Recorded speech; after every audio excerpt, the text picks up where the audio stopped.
Caríssimos irmãos, amadas irmãs, é com muita alegria que nos encontramos nesse dia de hoje, sábado da quarta semana do tempo da Quaresma, dia 2 de abril, e é uma alegria imensa podermos partilhar com você e com sua família o Evangelho de hoje, tirado de João capítulo 7, versículo do 40 ao 53. Hoje, dia de São Francisco de Paula. O Senhor esteja convosco, Ele está no meio de nós. Proclamação do Evangelho de Jesus Cristo, segundo João. Glória a vós, Senhor. Naquele tempo, ao ouvir as palavras de Jesus, algumas pessoas da multidão diziam: Este é verdadeiramente o profeta. Outros diziam: Ele é o Messias. Mas alguns objetavam: Porventura o Messias virá da Galileia? Mas não diz a Escritura que o Messias será da descendência de Davi e virá de Belém, povoado de onde era Davi? Assim houve divisão no meio do povo por causa de Jesus. Alguns queriam prendê-lo, mas ninguém pôs as mãos nele. Então os guardas do templo voltaram para os sumos sacerdotes e os fariseus, e estes lhe perguntaram: Por que não o trouxeram? Os guardas responderam: Ninguém jamais falou como este homem. Então os fariseus disseram-lhe: Também vós vos deixasse enganar?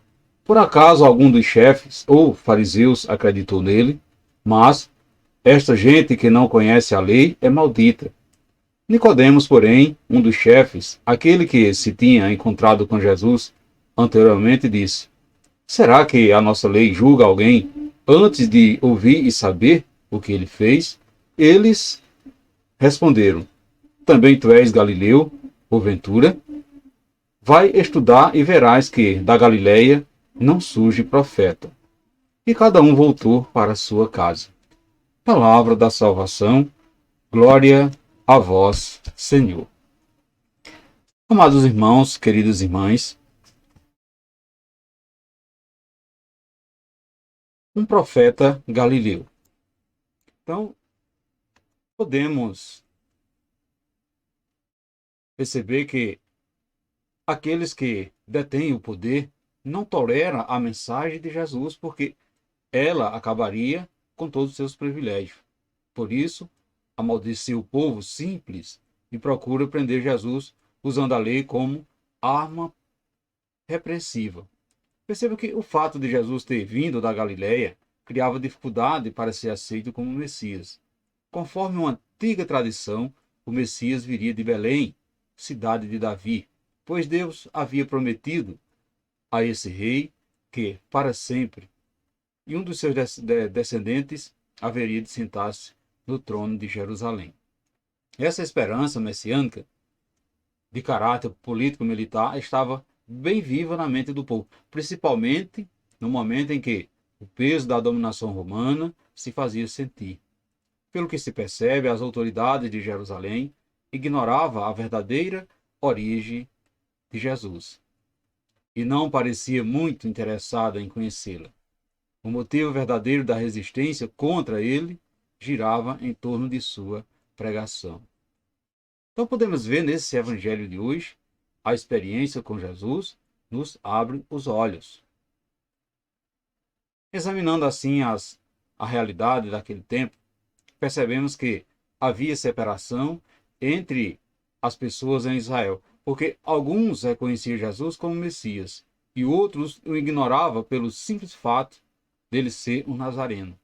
Os sábios, ou seja, os doutores das Escrituras, que conheciam a lei, eram os mais questionadores, pois se apegava à letra, mas não tinha sensibilidade para acolher os mistérios de que Jesus viera revelar.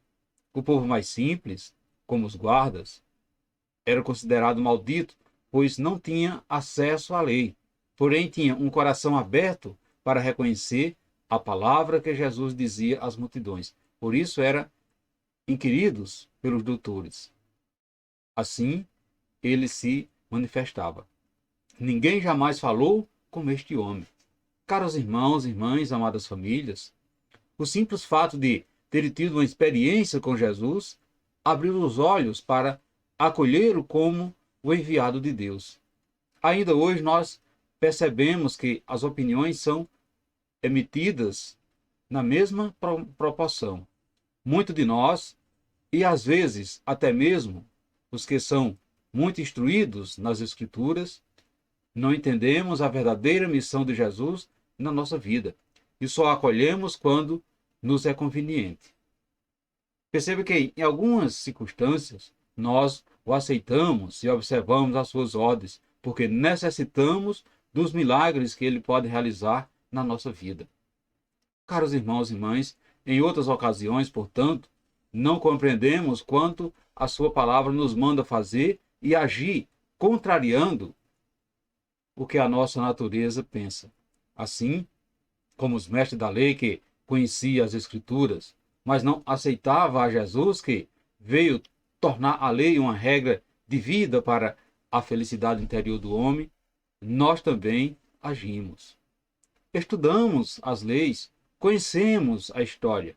Porém, se não tivermos assim uma experiência pessoal com Jesus, se não tivermos um encontro com a sua palavra que faz vida na nossa vida, nós nunca iremos aceitá-lo como nosso Salvador. Nunca iremos aceitá-lo como caminho, verdade e a vida. Caros irmãos e irmãs, não podemos conhecer Jesus somente pelo bem que recebemos dele, mas sim pela profundidade da nossa experiência com a sua pessoa. O nosso entregar-se, o nosso abandonar-se nas mãos de Jesus. Muitas vezes nós dividimos por causa de Jesus e nos apegamos às coisas que não têm importância e por isso nós nos atrapalhamos e prejudicamos a vivência da regra de vida que é o amor de Deus, o amor ao próximo e a nós mesmos. Caros irmãos e irmãs, reflita no dia de hoje. Você já teve uma experiência com Jesus? O que mudou em relação à sua visão das pessoas e dos acontecimentos após essa experiência com Jesus? Você sabe qual é o maior mandamento da lei de Deus? Você o tem praticado? Caros irmãos e irmãs, estamos aí no retiro quaresmal. Tempo de nos aproximarmos cada vez mais, de colocarmos diante da palavra de Deus para a nossa reflexão, para a nossa oração diária. Qual a experiência que estamos tendo com Jesus? Reflita isso no dia de hoje. E peça ao Pai que nos ajude a acolher, sem preconceito, a revelação de Jesus, pois a sua identidade messiânica de Filho de Deus transparece nas palavras e nos sinais que ele realizou. Louvado seja o nosso Senhor Jesus Cristo, para sempre seja louvado. Desejo a todos vocês, amados irmãos e irmãs, um santo e abençoado sábado, e que desça sobre todos vós, sobre a sua família, as bênçãos de Deus que é todo-poderoso, Ele que é Pai, Filho e Espírito Santo. Amém. Fiquemos e permanecemos sempre, sempre nessa paz que vem de Cristo, que é o nosso Salvador, agora e sempre. Amém.